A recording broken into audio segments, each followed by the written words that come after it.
الو. سلام علیکم زیبا شمایی؟ من پرویز در بیمارخونه است. چیکار؟ 6-7 شده در بیمارخونه خواب است. شما میخواهید نه؟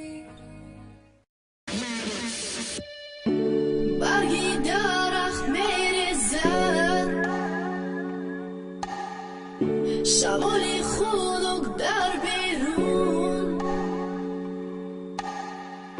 من باشد در خانه تنها آخر نمیدانم چی کار میکنم دویدم میبرایم به بیرون تا آخرین نفس با سوی تو میخوام بینم روی زیبایت رو میزنم بازم در تگ بیمارخانه چیزی که نشود میمونم در برم میمونم باشی میمونم در برم بیخند جانم دیگر نکن متونم ریزه بر جانم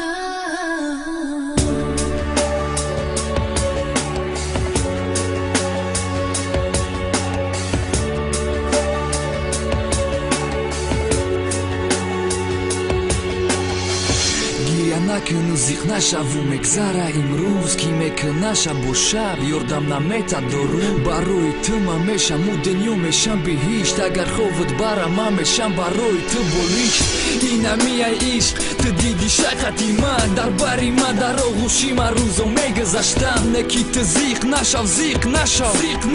در خوابت میدرم مثل پیشتره هر شب در یادت میمونم میدونی اگر یاد کنی تو میرم من نکی نمیری تو مثل دود میشم گون نمیتونی به من مثلی محتوبسی تو رات نیستی چی خیلی هستم میستم بس در درونی تو دیلم زدستای من دیدستم اون چشمو حوزی پری اوبان من ترا نمیمونم خوابی زور میشم در خواب افسوس نمیگیرم دیگه در آغوشی گرد دزیقی و خرسندی بدم و میمونم در ورد یکی نشود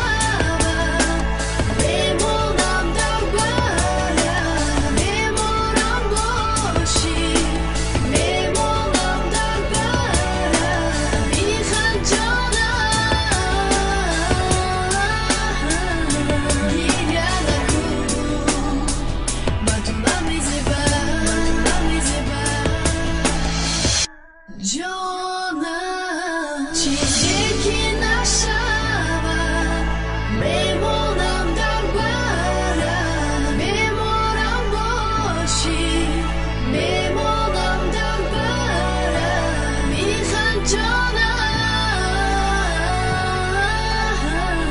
گریه نکن متونم ریزه بر جانم